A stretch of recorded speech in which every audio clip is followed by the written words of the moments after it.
I'm Sarah McIntyre. I am playing the second movement of the Arnold Concerto for Flute and Strings. It's just, there's no title, it's just called Arnold.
So, first things first, before we play, we won't bow after this movement, so never mind, I'm not going to give you too much for it. But every time you practice, every time you bow, I want you to practice that smile, and bowing, okay? So let's give one more applause. Woo! Love it. Yeah. So, great job. Let's get some comments. Catherine and Alexandra, and we'll go from there. Really good job on this piece.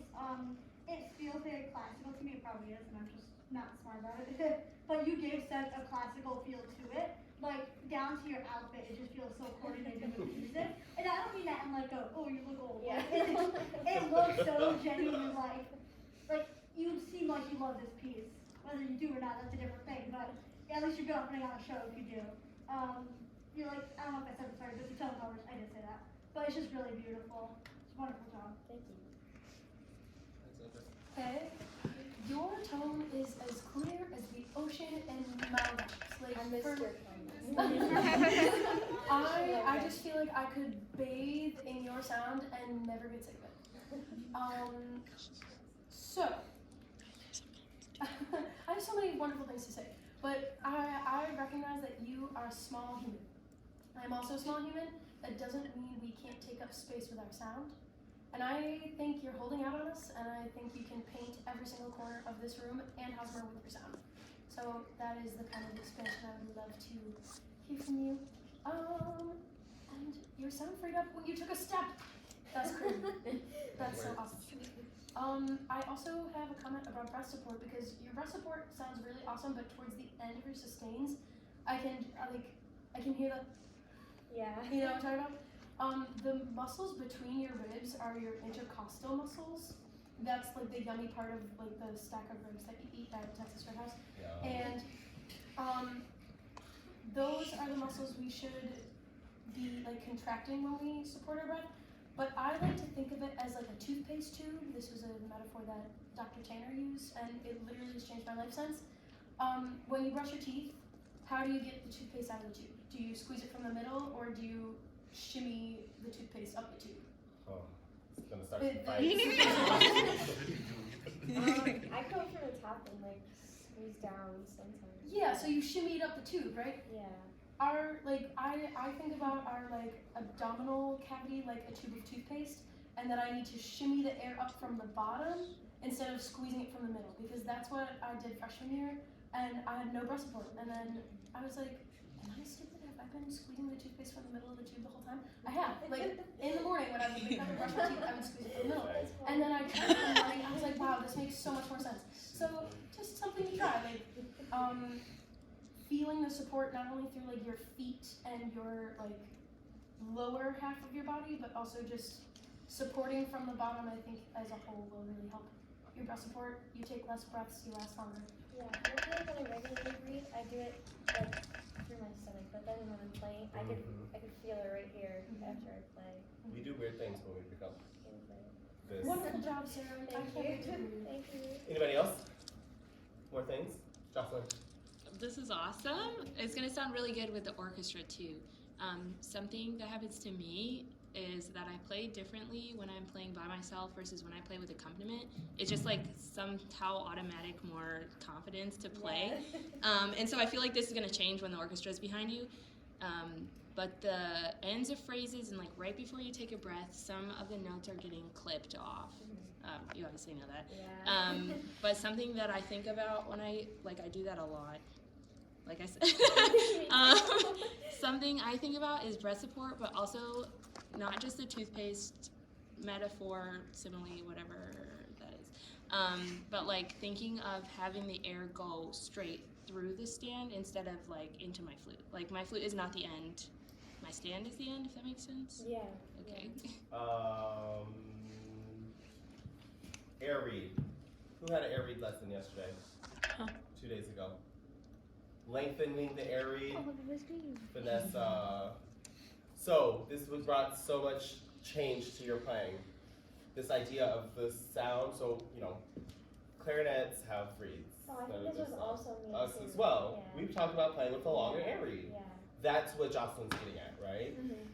So for everybody who doesn't know what I'm talking about, we don't have a reed that's vibrating. We have our air. So if you imagine our air is our reed, we want it like a very long air reed, not just this long. So we're not playing to here, right?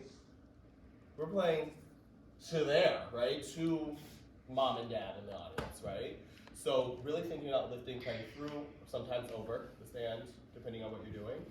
I came up here and I told Sarah, I'm probably gonna work with you on some of the same things, like getting out of the stand, and you did it yourself, so great job taking that. It's not easy, it's so not easy. I'm just like, just do it. It's not that easy.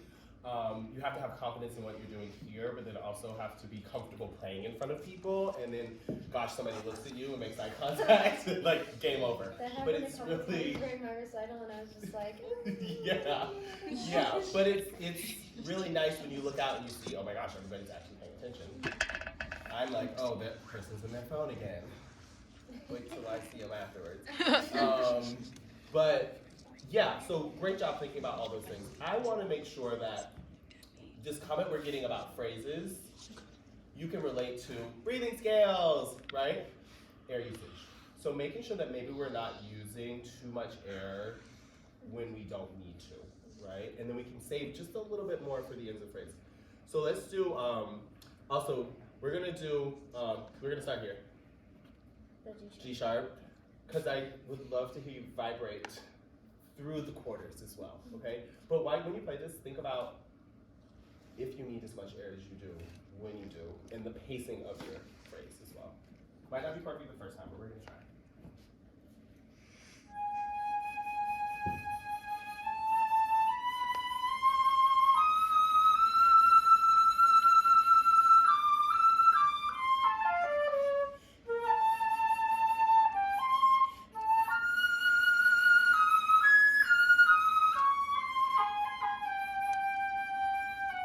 Yeah, right there. That's the one. Yeah. What if you did less air there? So.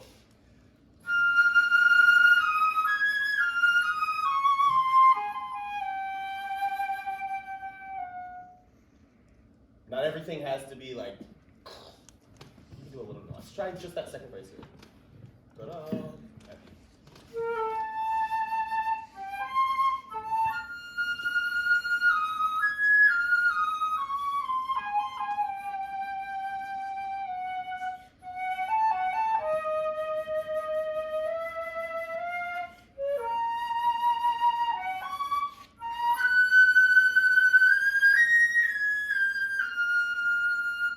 Yeah, and then you can breathe. Yeah. But the ends of those two phrases that we heard before, we made it through. We might even had a little bit left extra, right? So I think it's just, and you can also breathe after too. So like just pacing, you can figure out where you want to breathe. But yeah, I think just relating it to breathing scales, phrases, think about air usage here. Beautiful sound, all the things. The reason why you did so well in this competition. Yeah. Anybody have anything else they want to add? Great, thank you.